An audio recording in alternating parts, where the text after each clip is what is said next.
Hello students, welcome back. In the last session, we have started with packages in Java. In that we have studied what is package,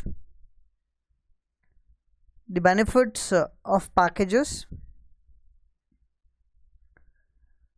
two different types of packages, that is system package and user defined package. In the last session we have discussed system package and different system packages. Important system packages which we have discussed are the lang package, util, IO, AWT, net and applet. We have also studied using system packages and naming conventions. In today's session we will continue our discussion of packages. Today we'll study creating packages or creating user defined packages. So let's start. Creating packages. Java provides us with so many predefined packages, but these packages are not enough in real life examples. We may have to define our own packages in certain situations. So if we have to define our own package, we must first declare the name of the package using the package keyword followed by the package name. So whenever we want to create a package, we have to use a package keyword and then the name of a package. This must be the first statement in Java source file, except comments and white spaces. Whenever you create a package, the package statement, it has to be the first statement in our source file after your comments and white spaces. One example is given here. If we have to create a package, we have to use package, name of the package. For example, we have used first package here. Then we can have our Java code. So we have a class definition and body of the class, and the class is declared as public. Remember, at least we should have one class which is declared as public in the package. So a package can also contain multiple classes. You may have a multiple number of classes defined in the single package.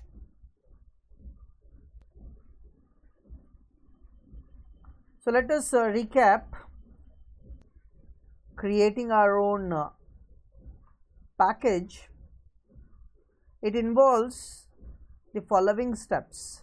Creating our own package involves the following step. The first step, declare the package at the beginning of a file using the form. So form is given as we have seen even in the last slide. It is of the form keyword package space package name. First thing is to declare the package with a keyword package and then package name.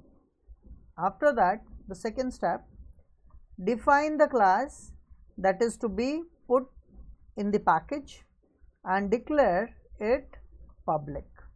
After declaring the package statement, we have to define a class. We have to declare a class which is the class needs to be declared as public as well.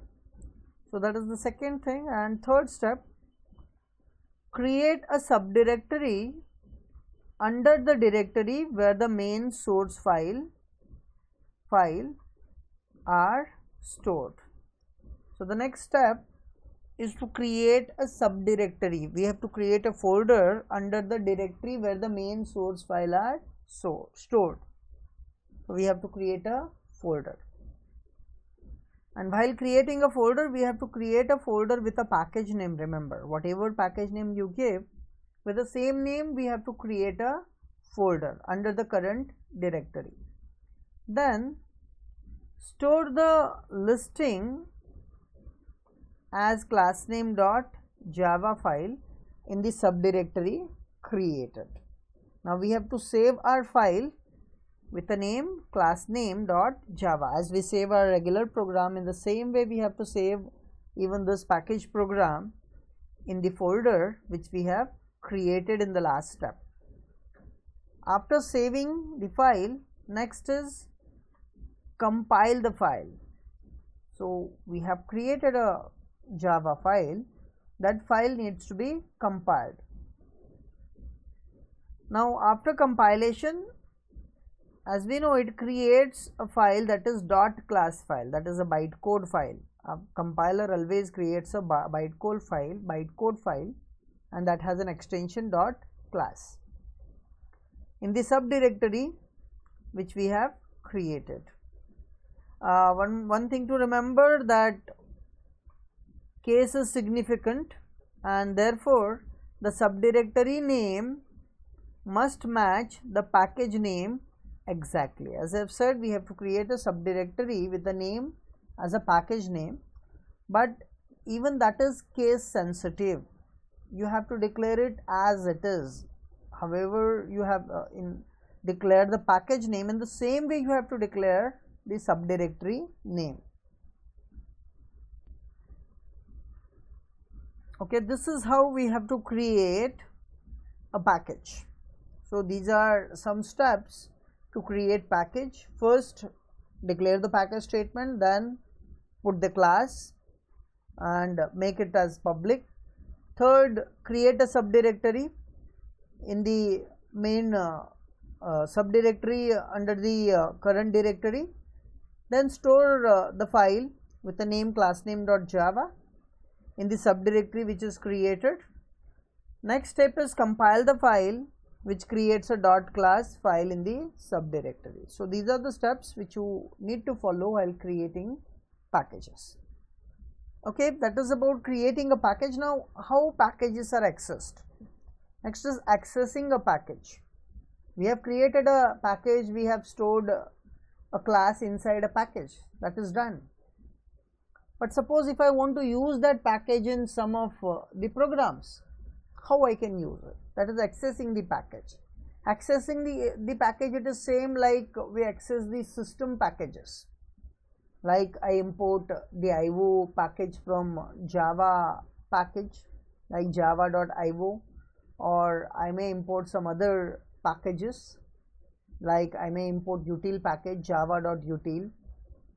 So in the same way we can access the user defined packages as well. Java system packages can be accessed either by using fully qualified class name or using shortcut approach through the import statement. This we have studied earlier, and the same approach can be used to access user defined packages as well. Now the general form of import statement for searching a class is as follows. Now the general syntax of importing the classes or a package is as follows. Now you can see here, to import the package we can use import statement space the package name and dot in square bracket you can see package2 dot package3. Whatever you see in the square bracket it is optional. Again, it depends.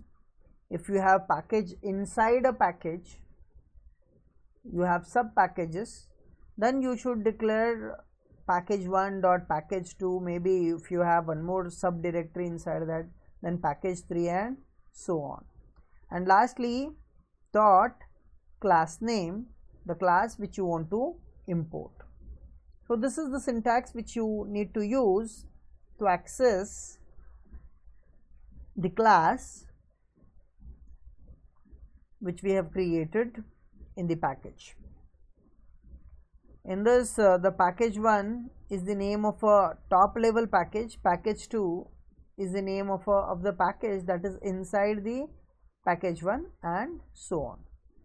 Okay, so this is how we can access user defined packages. As I've said, this is same like accessing the system packages. Okay, to understand this, let us go through one example program now.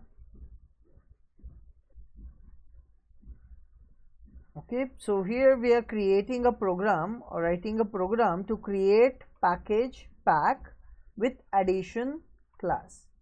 So we are creating a package, and this package contains a class which simply provides addition of two numbers. The functionality which is included in the class, it is addition or summation of two numbers.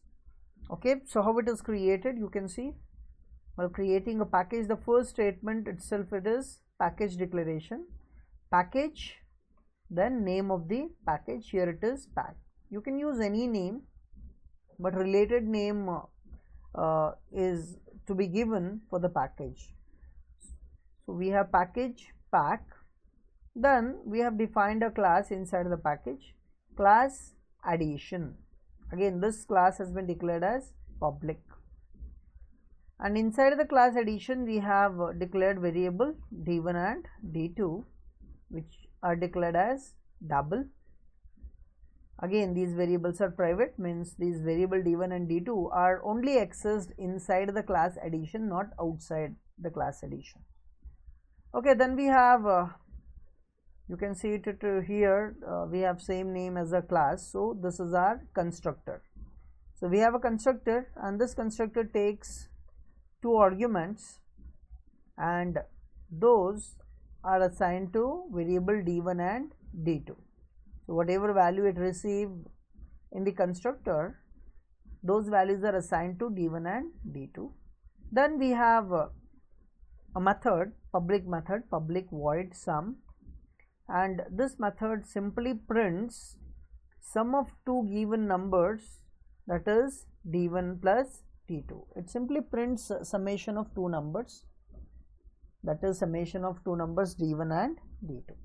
So this is our package with the name pack, and we have a class in this package which performs addition of two numbers. Okay, so this is how we have to create it. Okay, let us practically create this package. So let me show you how to create it. Okay, to create it, let me open the Notepad++.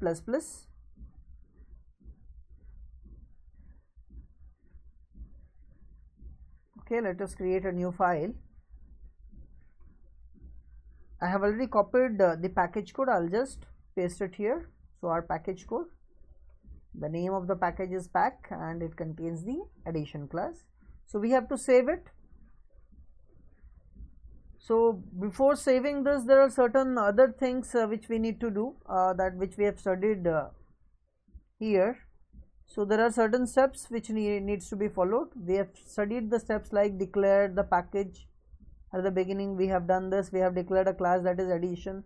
Then what we have to do is we have to create a subdirectory under the directory where the main source file is stored. So we have to create a directory. So I'll just create a directory. So my program, I will be storing my program in F. So F will be my main directory. So inside the main directory I need to create one more directory.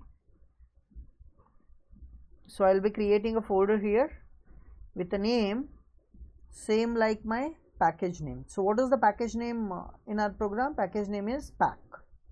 So we have to create a directory as pack. So once this directory is created, then the next step is store the listing as the classname.java file in the subdirectory. So we have to save a file. So this is a file. Let us save it. So where to save it? The directory which we have created just now, the directory is pack. So inside this directory, let me save the file with the class name. What is the class name? Addition. Addition.java.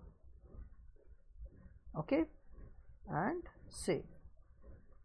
Now our program has been saved. So the next step after saving it, next is compile the file. So let us compile this file. To compile it, again we have to do the same thing. We have to open the CMD. After opening CMD, we need to switch to the directory where we have our program. Our program is saved in F. In F, we have a folder called as pack. Inside the pack folder, we have our Java program or Java package program, you can call. Then we have to compile it by using the same command, that is Java C. Name of the file is addition. So addition.java.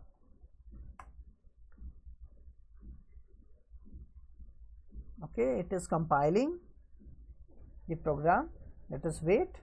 Okay, the program is successfully compiled. You can see there are no errors, means program is successfully compiled.